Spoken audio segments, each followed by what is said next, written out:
Ladies and gentlemen, welcome back to the channel. Man, this title here, A Forest So Evil, It's Illegal to Enter. Keyword illegal. We are back on Mr. Ballin's channel, the Flannel King himself. This brother, this thumbnail looks crazy. I already know this is going to be insane. I can just feel it. But again, make sure you're subscribed to his channel and this one.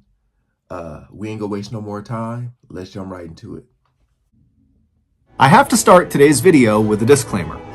Don't go to Dudleytown, Connecticut. This is not a prank, it's not a stunt, it's not clickbait, it's the truth. I'm confident that at the end of this video, there are gonna be people that want to go.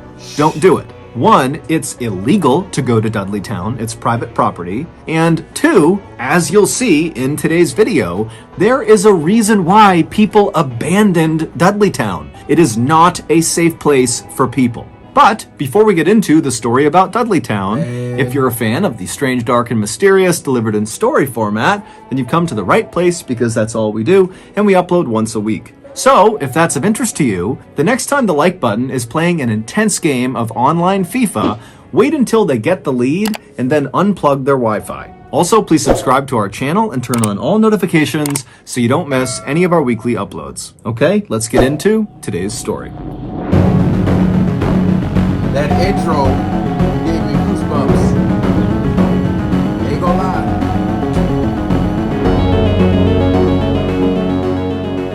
Literally. It was a bright summer day in 1906, and Dr. William C. Clark and his wife Harriet were driving slowly through a beautiful part of northwestern Connecticut called Litchfield County. Litchfield is a rural, very hilly area with lots of winding country roads, and the Clarks were there to try to scout out an area to build their second home. The couple lived full-time in New York City, where Dr. Clark was an oncologist, which is a cancer doctor, and he was also a professor at the Columbia College of Physicians and Surgeons. And while the Clarks' lives were very exciting and fulfilling in the city, they were also very hectic and chaotic, and so the reason they had settled on Litchfield as the place to look for a location for their second home is because it was the total opposite of the city. It was quiet, it was peaceful, it was perfect. And so as this couple from New York City drove along these winding backcountry roads, they eventually reached this beautiful covered wooden bridge, and after they drove across it, they got this view up onto this mountain.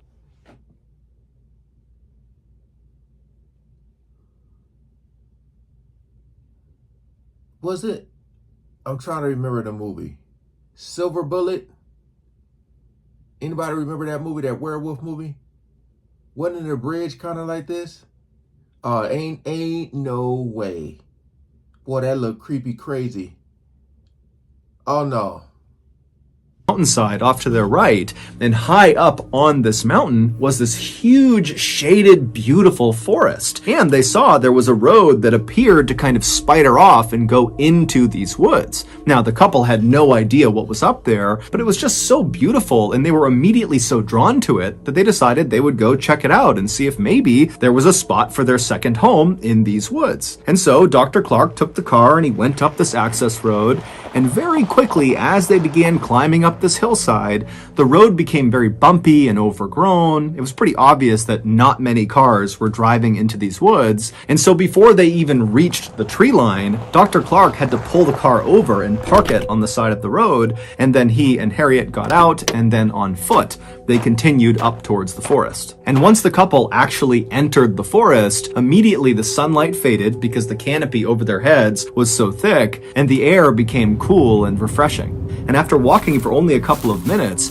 the forest, which at first seemed very still and quiet, suddenly became alive. They could hear birds chirping and animals running around and insects buzzing, and then up ahead they saw there was this field off to the side of the road that was full of all these wild apple trees growing in all different directions. And as they got closer, they saw there was just a deer right in the middle of the apple trees eating apples directly off the branches. And then just past all these apple trees, the couple began passing these huge beautiful patches bushes of roses and lilacs and bright yellow bitter tansy flowers that lined the road. And then before long, the couple was stepping over these babbling brooks, and off in the distance, they could hear the sound of running water like fresh spring water coming down off the mountain. And then, as the sun did begin to poke through the canopy above them, it almost looked like the forest was sparkling, literally. This forest was sitting on a hillside, and the hillside, which was made up of rock, had mica inside of it. And mica is a kind of mineral that when sunlight hits it, it almost looks like it's shimmering. And of course, there were the owls.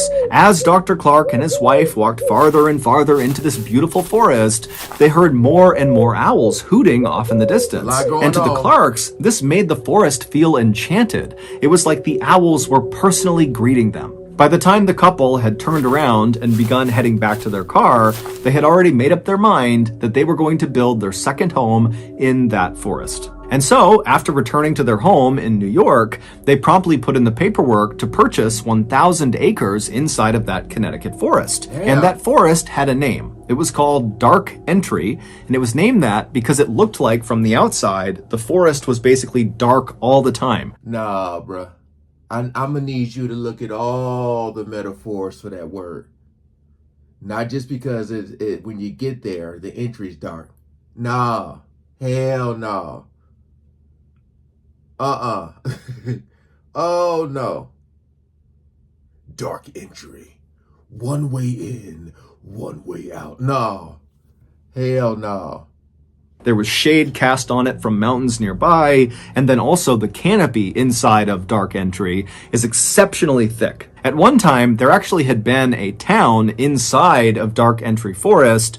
However, all the people who had lived in that town were now all gone. Yeah, the only remnants of this town were a couple of crumbling stone walls and a couple of home foundations that were scattered about the Dark Entry forest floor. The Clarks had seen some of these ruins as they walked along this overgrown path through the forest, but they weren't concerned. Instead, they felt like these ruins actually added some charm to the forest. After the land purchase was finalized, Dr. Clark began looking for local builders in Connecticut who could help him build this second home inside of Dark Entry Forest. But no matter how much money he offered these local Connecticut builders, they all said no. Now, none of them gave a straight answer to Dr. Clark about why they were turning him down, so Dr. Clark just kind of assumed that, hey, this project is not huge, it's just one house, and the forest is pretty isolated and hard to get to, and so he thought, probably these builders think it's not worth the effort. But Dr. Clark was not discouraged. He decided he would just build the house himself. After all, he was a very handy, competent guy who had grown up on a farm in New Jersey, and so he knew how to build things. And so, for the next several months, Dr. Clark would travel from New York City to Dark Entry Forest every weekend, and he would build this home. First, he cut down this massive swath of hemlock trees on this one flat patch of his land, and then with all this lumber he had cut down, he built his rustic two-story cabin on this flat part of his land. And then nearby on this hilltop, there was a freshwater spring at the top, and so he laid piping from the spring into his cabin so they could have fresh water. And then at the bottom of this nearby hill was this brook, and Dr. Clark loved just standing and watching this brook because inside of it were all these trout that would dart all around. And so Dr. Clark built a swimming pool with beautiful mossy embankments right up against this brook so he could sit there and watch the fish. By Thanksgiving of that year, the cabin was done, and so Dr. Clark and his wife Harriet, they stayed at the cabin to celebrate the holiday. And as they were sitting in their swimming pool watching the trout and listening to the owls hoot off in the distance, they both agreed that this second home was like their little piece of heaven. So every summer from there on out, and every major holiday that they could manage it, the Clarks would travel to their home in Dark Entry Forest, and they would swim and hike and relax, and they'd watch the leaves on the mountainside turn from green to bright yellows and oranges and reds. It was perfect. That is, until 1918. That summer, the couple was in their second home in the forest when Dr. Clark was suddenly called back to New York to attend to a medical emergency. Harriet was very upset at the prospect of suddenly being left alone in this cabin in the middle of the forest by herself. We going. All right? We. W-E. for who knows how many days.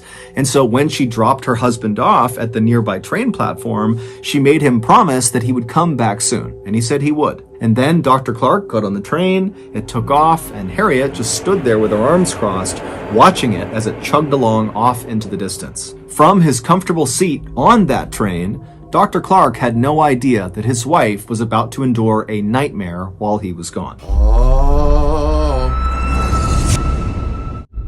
And here we go. When the Clarks bought their 1,000 acres in the Dark Entry Forest, they did virtually no research on the forest or the surrounding area. If they had, they very likely would not have purchased that land. You see, the town that used to be inside of the Dark Entry Forest, that was now just ruins that the Clarks saw when they first walked around inside of the forest, was abandoned for a very specific reason. It was cursed. At least that's what the locals say. And in fact, that was the reason why no builders in the area were willing to go with Dr. Clark into the forest to go build his house, because they were too scared to go anywhere near the ruins of this cursed town. This town, which was known as Dudleytown, was first settled sometime in the 1740s. At first, it was just a couple of people and a couple of small structures, but pretty quickly, 30 families had moved in and it was a thriving little town. But as the 1700s came to a close, terrible things began to happen to residents of this town. First, there was the Carter family.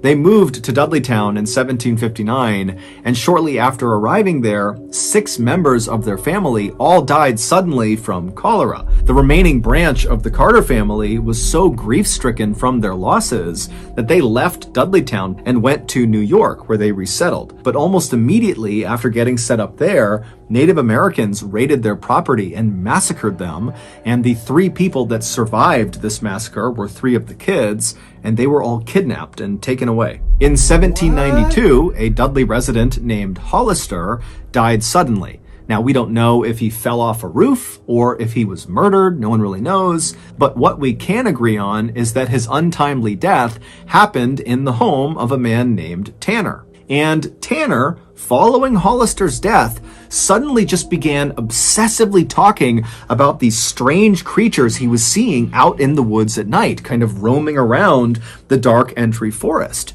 And he talked about it all the time and nobody listened to him. And eventually Tanner went insane and his daughter had to care for him for the rest of his life. And while Tanner was slowly losing his mind, his next door neighbor named Abel also began reporting that he was seeing weird creatures roaming around the tree line all around the town. And as Abel continued to report seeing these strange creatures lurking in the shadows, he too slowly went mad and had to be cared for until his death. In the early 1800s, a famous Revolutionary War hero, General Herman Swift, who lived in Dudleytown, lost his mind shortly after his wife was struck by lightning. And then in 1813, an unknown epidemic rolled through Dudleytown and killed many of its residents. After that, more and more residents of Dudleytown either died suddenly or died mysteriously, and also more and more residents began coming forward with stories about having seen these strange, shadowy creatures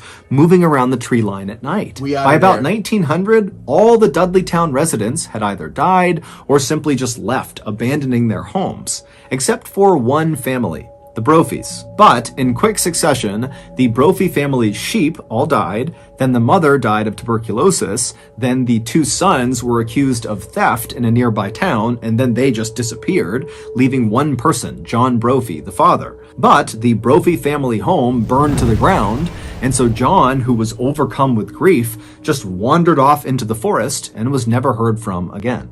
At that point, Dudleytown officially became a ghost town. No one lived there. And it was at that point, in 1906, when Dr. Clark and Harriet had their beautiful summer's day walk through the forest and discovered where they wanted to build their second home. Fast forward back to 1918, and Dr. Clark, he's on his medical emergency leave to New York. It winds up being very quick. He's back on a train within 36 hours, and he pulls into the station right near Dark Entry Forest, and he's expecting to see Harriet waiting on the platform for him. But when the train rolled into the station, she wasn't there. Now, Dr. Clark was not a superstitious person, but for some reason, when he didn't see his wife there, he He just felt like something was off. There's no reason she wouldn't have come out here to greet him. I mean, she was worried about being all alone in the cabin, and she knew he was going to be arriving at that moment. And so, feeling a little bit panicked, Dr. Clark left the train station and on foot made his way over to the Dark Entry Forest. And when he got there and began walking on that overgrown road path that led to his house,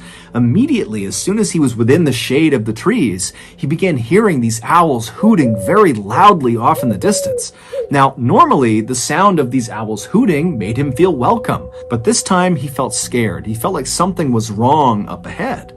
And so he began jogging through the forest, and it's very dark, and all he can hear is the sound of these owls, and it's getting louder and louder and louder. And then finally he reaches the clearing where his property is. And at this point, it's a cacophony of owls hooting practically right on top of him. And he looks up towards his house up on this hill, and he sees the front door is slightly open. And so now, with his heart racing, wondering what's going on with his wife, Dr. Clark runs up to his front porch. He gets to the door and he flings it open the rest of the way. And then right before he stepped into his house, this sudden high-pitched noise began up on the second floor inside of his house. And it was so startling to Dr. Clark that he just froze where he was. And so suddenly it's so loud from the owls all around him and the woods behind him and whatever this noise is that he just stood there unsure what to do. And so as he's sitting there getting the courage up to go investigate his house, he realizes what this high-pitched noise is.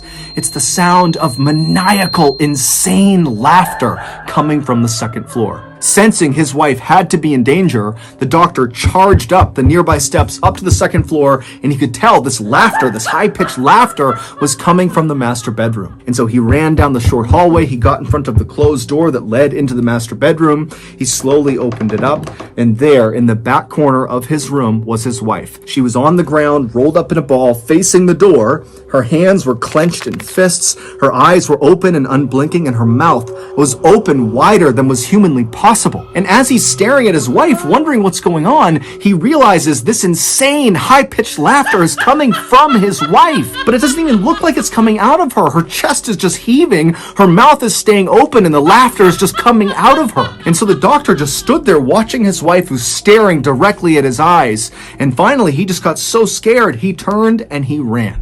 During Dr. Clark's 36 hours he was away in New York, something happened to his wife. We don't know what it was, but it caused her to lose her mind. The only thing she would talk about was the strange creatures she saw out in the forest. By some accounts, Harriet spent the rest of her life in a mental asylum. By other accounts, she went back with Dr. Clark to New York, where she took her life. Today, Dudleytown is not only still abandoned, but it is also illegal to visit. However, people do still sneak into Dudleytown and walk around the ruins, and many of them have reported feeling these pockets of cold air where there shouldn't be cold air, and also some others have said as they've been walking, they've felt phantom hands slap them and push them. Some have said they've taken photographs inside of the Dark Entry Forest near Dudleytown, and they've captured strange, shadowy figures that they couldn't see with their naked eye. The famous paranormal couple, Ed and Lorraine Warren, shot a special series in the 1970s inside of the Dark Entry Forest,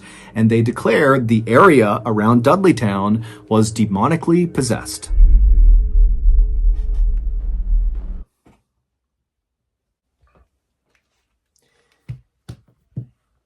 Shouldn't have left without his wife. Should have did some investigating. A lot of shoulda, woulda, coulda. But my goodness. To hear that laughing and to see saying her mouth was open wider than humanly possible. Oh no. I feel like this is a movie. Is it a movie? Boy, when that picked up, boy, it didn't slow down. My goodness. The way he told the story and oh man, that was brutal. Whew. All right, that is going to do it, ladies and gentlemen. Again, appreciate y'all coming over and watching. Make sure you subscribe to his channel. Peace out.